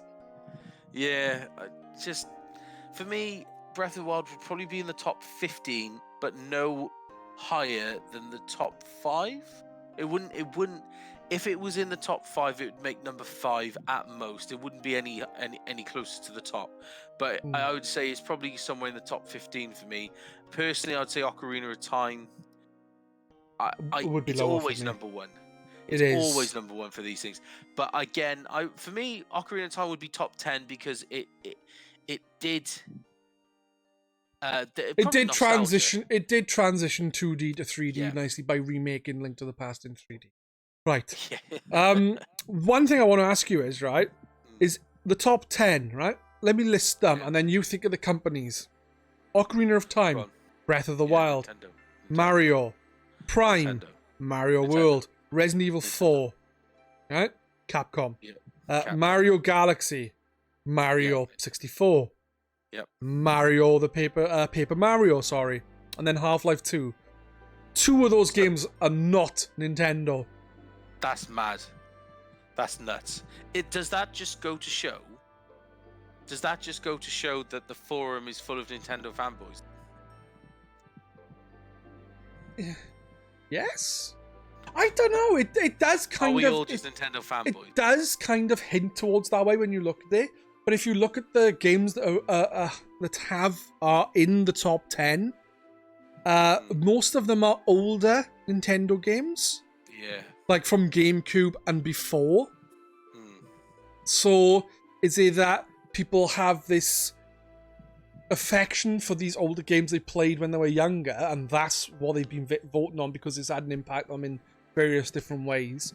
Which is why their older games are there, apart from Breath of the Wild, which is like last year or the year before, I can't remember. 2 years ago. Yeah, 2.5 years ago. Yeah. You know what I mean? It's like, is it just people nostalgia? were people Nintendo fanboys, and now they're not. No. No, Gamer Forever voted for stuff. He voted for PlayStation titles to stay in, I think. Who knows? So yeah, it's mad to think that, you know, a forum which is quite diverse really, and people, if you look at it, a lot of people actually have more than one console. Yeah. But a lot of the games that are in the top 10, apart from one then, are all at least fucking, I don't know, 15 years old. Yeah. 10 years old. So it seems like that just stuff. It's things that have stuck in people's memory, I think, to such a degree. I think that will people look back at Breath of the Wild in the same way they do now in another 15 years? Like in the same way that we look at Ocarina of Time. Do you know what I mean? Probably not. Who knows? What do you think of the top 10, though? Do you think it's a good top 10? Bad top 10? It's an okay top 10. You know, I understand why everything was placed where it was, if you know what I mean. For the top 10 especially. I kind of understand that. But yeah, I mean, it's an okay top 10, but it's a very generic one in terms of you look at any top 10 lists like this, and that's the kind of top 10 you usually see. Do you know what I mean? So there's nothing revolutionary, which was a shame because the forum's so diverse. I was really hoping to see like some difference. I agree. You know? But at the same time, if it was done differently, where people would, I don't know, say vote for the games and then it was tally, I think you'd have a very different top 100. Like you said, people were voting stuff out, not voting for where it should go. Yeah, it's because it's an elimination thing. You're meant to eliminate the stuff you don't like. People were like me. I was eliminating stuff I didn't like. Then I was eliminating stuff I didn't play, and then I was trying to eliminate stuff in the order I didn't. Cricken's back. I didn't. I had to try and then work out which order in which to vote them out. I abstained from the last one because I didn't think any of them deserved to be number one. The thing for me with that is it would be a very different top 100 because, like I said, people were voting tally in the threads. They were saying, you know, everyone changed their vote to this, to do this and do that. And I think that, you know, if it was a tallied thing, then it would be, you know, a behind the scenes kind of thing. It would be very, very different. But I think it was a fun little thing, and there's been 2 other eliminators on the forum. I think I said this last time when the Eliminator came up. It wasn't finished then though. There was a TV show and film, and Ubelian is doing another like thing right now, which is about 1-star reviews. But then he's moving on to music. He's just unsure about how he's going about it. He's like, is it albums? Is it bands? Is it songs? So it's gonna be that kind of thing, and that's gonna be fun as well. Yeah. There was only one other topic I thought of, and that is the reduction in price of PlayStation Now. Oh yes. I think the price has gone to £9.99 or below 10 and above 9.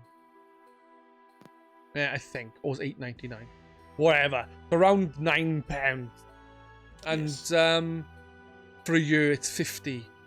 Obviously, this is in response to Xbox Game Pass. The reduction in price. Obviously, PlayStation Now has been around longer. Yeah. And I just think Microsoft got it right from the word go. So, you know... But, you know, Sony have got the install base to kind of sell on, which is double the amount of what Xbox sold. So it's tricky.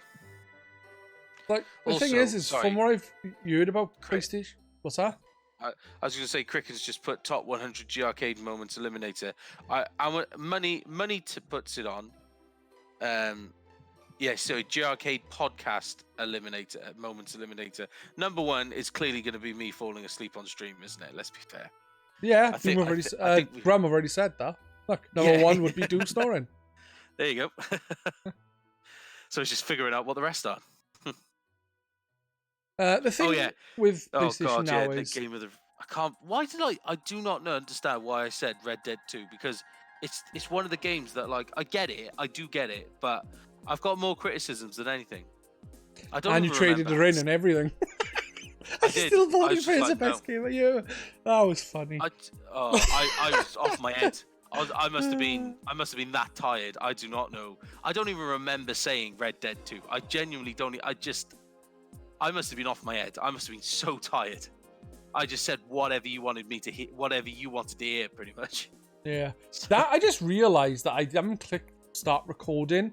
Normally I record it as well, so then I edit the volumes. I don't edit any of the actual thing other than volumes to make sure our voices are around the same level. Got to do that tonight, so it's just going to be exactly as the stream is. One thing is, though, is PlayStation Now was around first, so you know, it's that. I think from my experience with PlayStation Now, it has less newer games. It doesn't do your PlayStation game is out to date, you get it now. At least it doesn't yet. I think Xbox Game Pass is better overall. I think the good thing about PlayStation Now is I think it has a place you can stream PlayStation 3 games. I think, don't quote me, I think you can download PS2 games and PS4 games as well as stream them. I believe it's only PS3 that you're streaming. Yeah, I think it's because of how fucked up the architecture was on the PlayStation 3. The thing is I think it's a good service. I don't actually think it's a good service. I think that now with the price reduced, it may be a good service, but it really depends on the games that it has on there. I was also saw on GRcade someone say the games rotation is rather rapid. Games don't stay on there long. One of the big games they have got on there, though, that Xbox Game Pass I don't think has, is GTA 5. No, that's not on there. So that is on PS Now. Yeah. I mean... Oh, there's also a big ad on TV and everything. Correct. Yeah, I saw the ad. I thought the ad was quite cool. But yeah, I think obviously PS Now, they are relying on their successful, like their previously successful games to sell the service, where Microsoft have gone down the route of kind of cater to both crowds, like new and older. Cater to both with original Xbox and Xbox 360, which you can download. You don't have to stream anything, and crucially, I like the fact that they've included it into Game Pass Ultimate, so it makes it more expensive, but it doesn't. It actually doesn't. It actually makes it cheaper. So there's that. I don't know, and the fact day one, and any studio from now on, any studio they own, you get the game day one on release, and it's a permanent fixture. It's never going to be taken away from the service. That's very difficult to argue with. Yeah. No, I agree with you. I think like, obviously this is, like I said, it was there first, but the way they reducing the price advertising is obviously a response to Game Pass, but it still doesn't offer as good a deal because of the way it's done. And I think even though it was first, it's playing catch up. Like, PlayStation have been, like, don't get me wrong, sales wise, PlayStation has been in front since it's been released. Yes, it took a long time for that to happen with the PlayStation 3, but it's always been in front in that regard. But I mean, in terms of like online stuff and things like that, it's always been behind Xbox, apart with PlayStation Plus, I'd say, because that was PlayStation Plus was on PlayStation 3 was better than it is on PlayStation 4 because it was just games and it didn't cost for it online. But again, they seem to be playing catch up to Microsoft, even though the service was there first. It just boggles the mind. I think the thing is, though, Microsoft just absolutely nailed it. They just knew exactly what they were doing, and they absolutely nailed it. And they're always going to play catch up now. Sony will for this generation. The thing is, though, I think Microsoft are going to take those successes into the next generation. So I hope so. It could really give them a helping boost. I guess some people are more for one console than another. For me, I'm not. I have the 3 Nintendo, Xbox, and PlayStation, and for me, the fact that there's the 3s, you have a diverse. You have the diversity to have the competition, which breeds variety. I think if you want the competitor to fail, then you are also wanting yourself to have less games and less variety of games and that kind of. Yeah.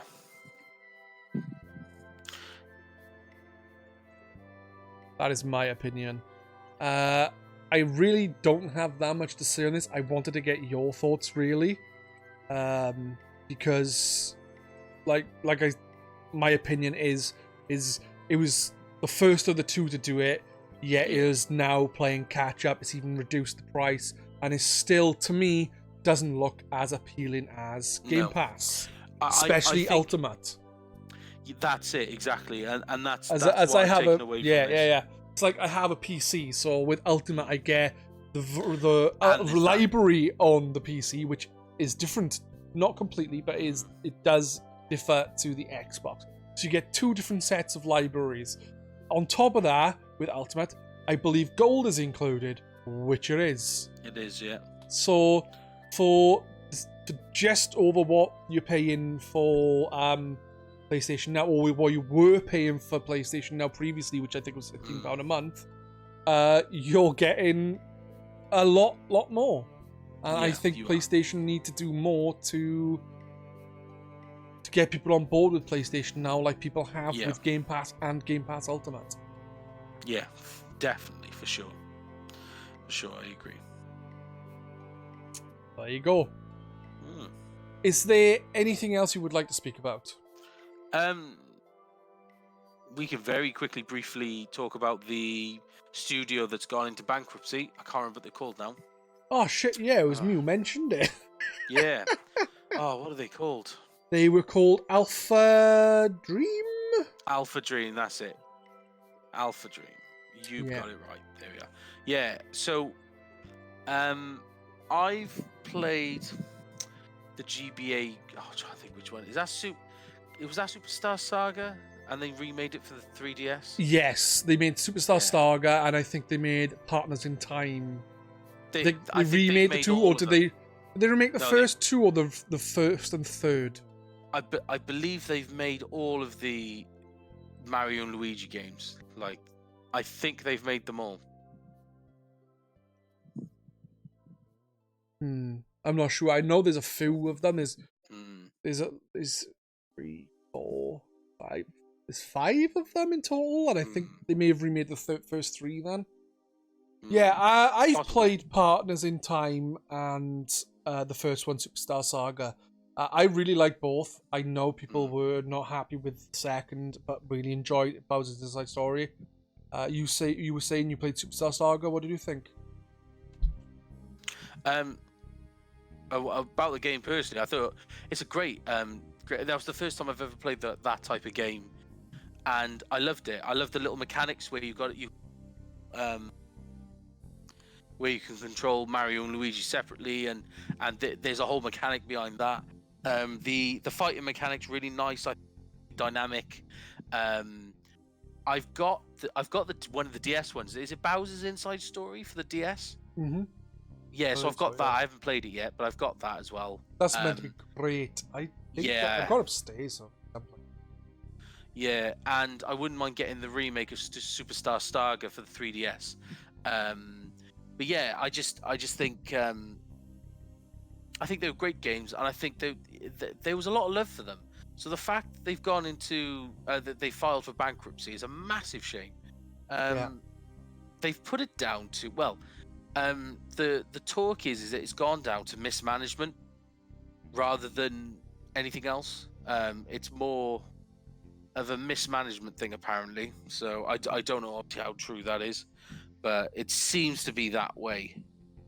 Yeah, you hear about it. It's like Telltale, I think, were doing really well sales-wise and stuff, but they went bankrupt because the managers were squandering the money and shit instead of putting it back into keeping things afloat. I'm not saying that is exactly what happened. I'm saying that's one of the things I'd heard. So maybe this is the same kind of thing. They just, not so much they squandered their money, but they invested it wrong, or, you know, that sort of thing. Yeah, like I say, massive shame. Hopefully they get bought out. Well, Ubelian is saying he said it's such a shame considering how close they were / are to Nintendo. He hasn't shared anything about them being bought out by Nintendo either. Which wouldn't surprise me if in the next few days. Yeah, I hope maybe the next few days you hear that they've been bought out, because, like I say, they know how to make games for Nintendo, and let's be fair. I think that honestly, I think a Switch version, even if it was a port or whatever, or maybe a new Mario, I think a new one would be best. They don't need to remake another one. The thing is though, if they did a new one, I think that'd be so popular on the Switch. It'd be a great seller, and so I really don't think this is due to them making, like, it's clearly nothing to do with them making poor games. It's I'm assuming, I'm going to put it down to mismanagement, because as far as I'm aware, like, all their games have always sold well, and there's no reason why they couldn't have developed for the Switch, and they would have made a ton of money on one of those games. So it's just a massive shame. The thing is do you want them involved? Because a lot of people were disliking them more and more, like Dream Team and Mario Luigi Paper Jam. People really dislike in general, and I haven't played them, so I can't comment. I'm just going about like general consensus. But at the same time, the last two Paper Marios have been relatively disliked by people.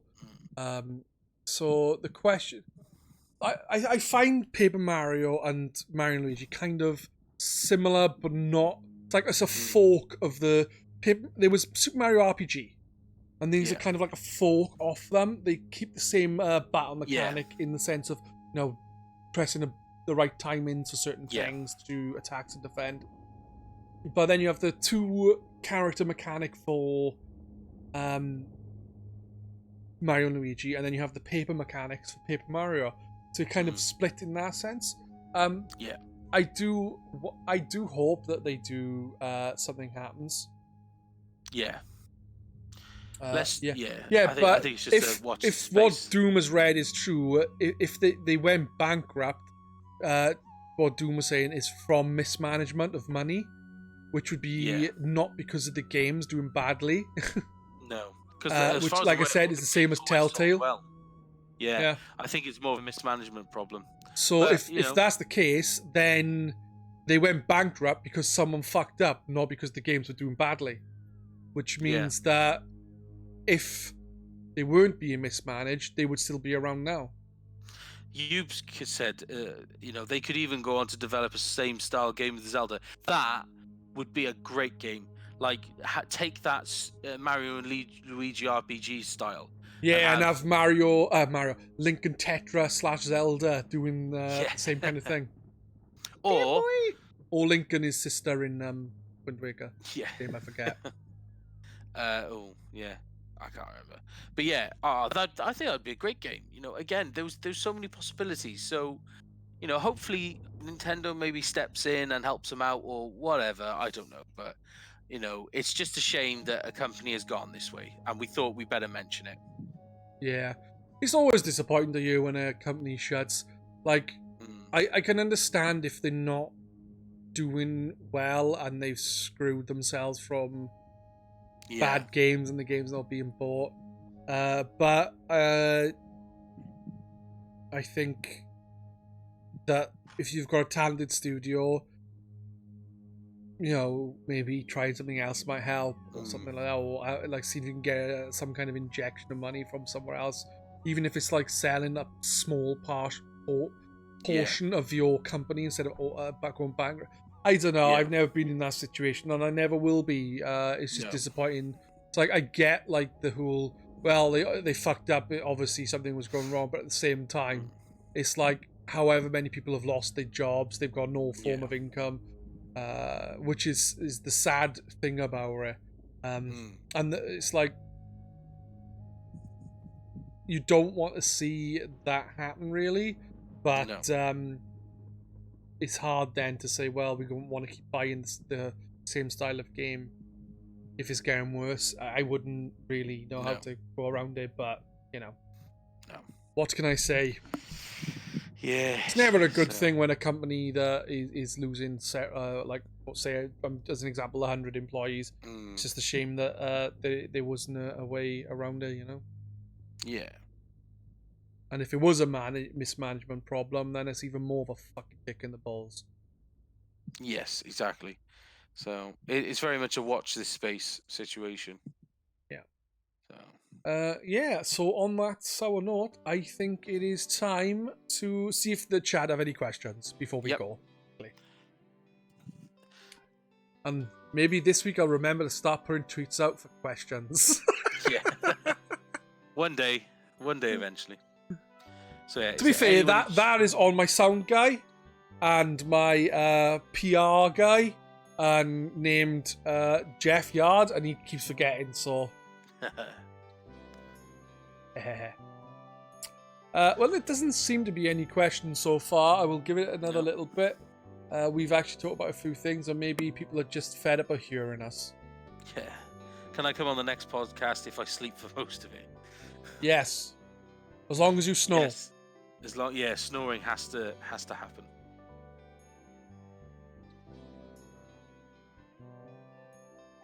Ube says, Pedz, what is your Discord avatar?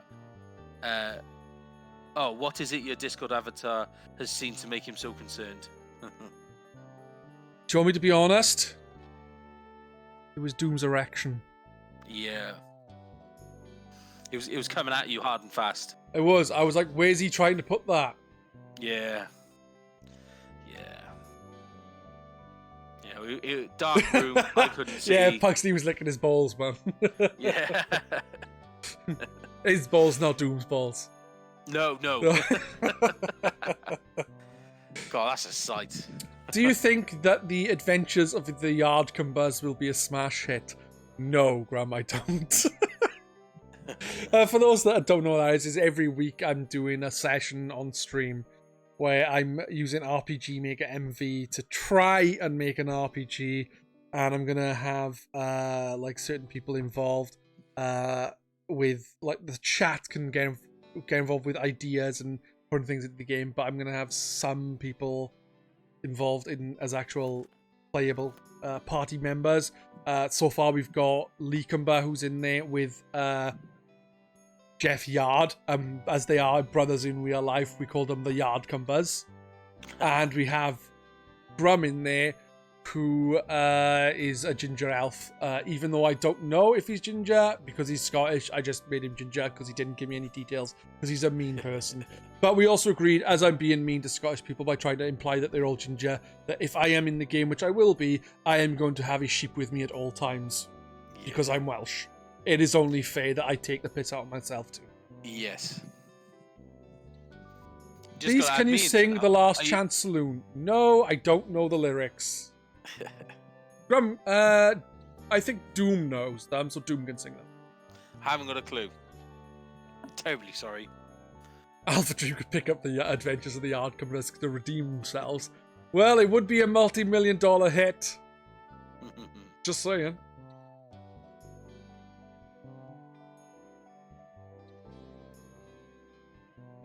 And a leak. I don't know. I don't do sprites, man. I'm just using the in-game sprites. I can't do a leak. I could pee myself and say it's a leak. in the game, not right now. That's just wrong. Yeah. Yes. So I am thinking that we are done, as there doesn't seem to be any questions now coming in other than trying to make me leak. So Yes. I think we'll call it quits here. As Great. do Pedz and Dooms have any games planned to stream in the next week? I will let Doom answer first.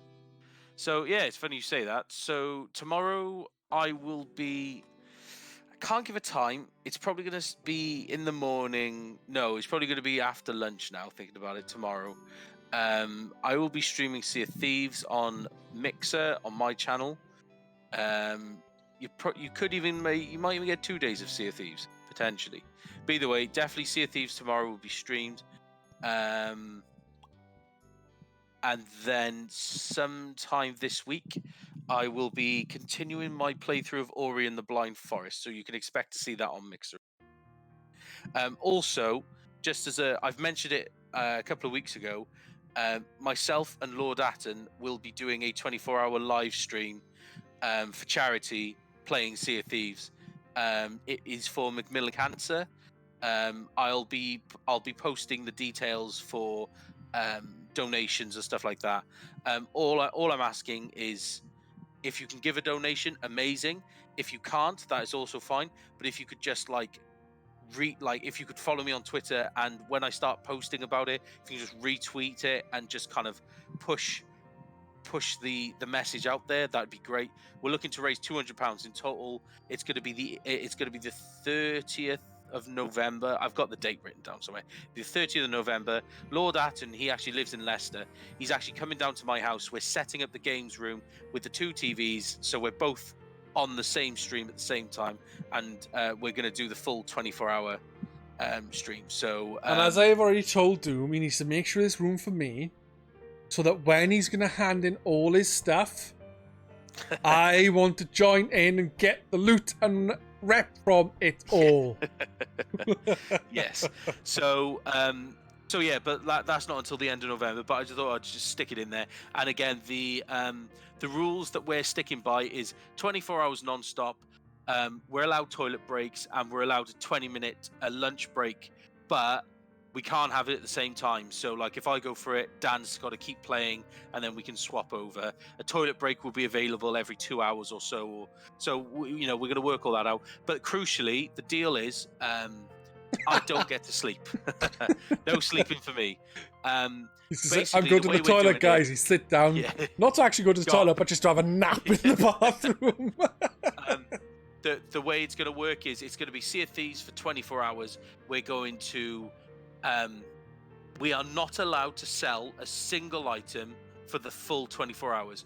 So that's going to make things interesting. We are definitely going to sink. We are going to lose a lot of loot in the process, but we could also have a chance to gain a lot of loot at the same time. And we're not just going to be careful. It's not a 24-hour stream of being careful and trying to keep the loot.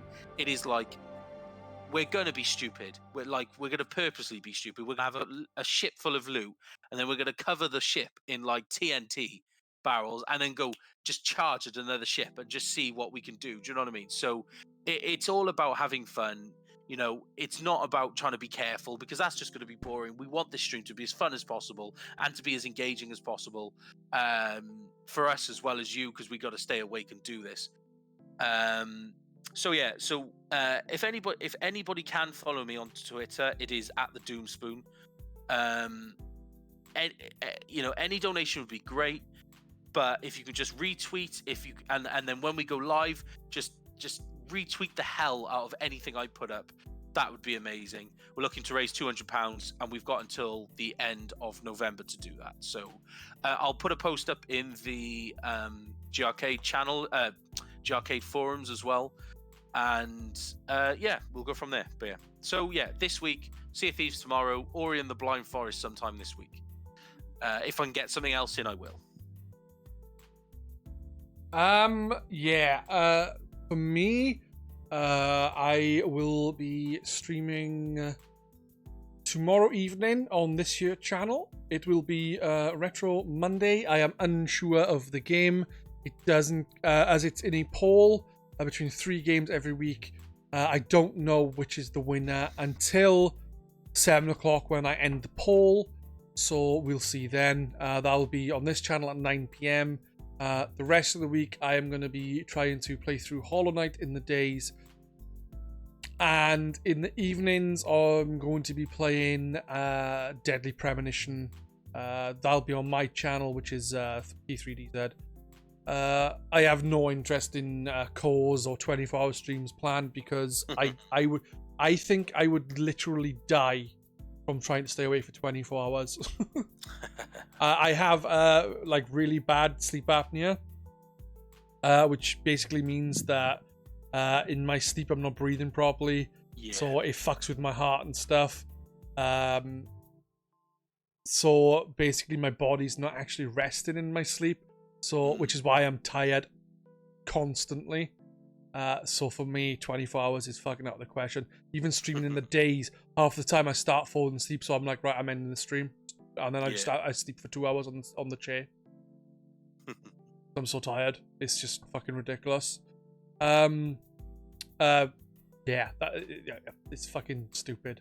My body just hates me. So yeah, I don't really care about my Twitch and Twitter handle because I don't post anything interesting. I think the last thing I posted on there was a tweet to Brian Quinn, Q from Practical Jokers. He had a photo of him, Joe, and which one was it? It wasn't Sal, it was Murray. Oh, something Murray? Forget his name. Yeah, Murray. But basically Murray and a woman instead of Sal.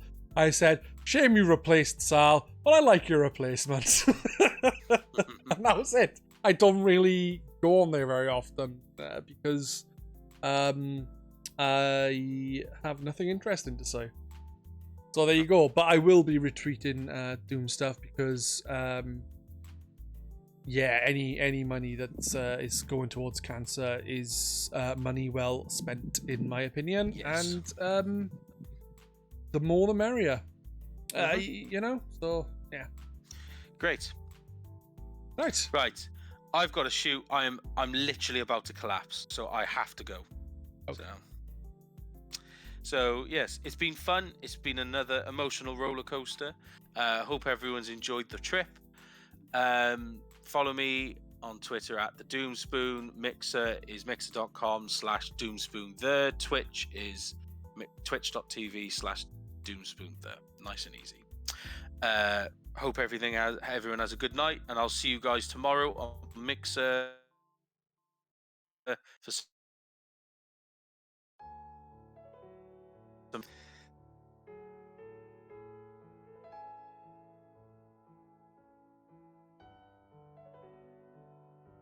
I think Doom have cut out. No, I'm here. No. You started cutting out. You did. I was just yeah. He's been. It's literally been great. There's been no issues tonight, and then right at the end when we say bye, it messes up.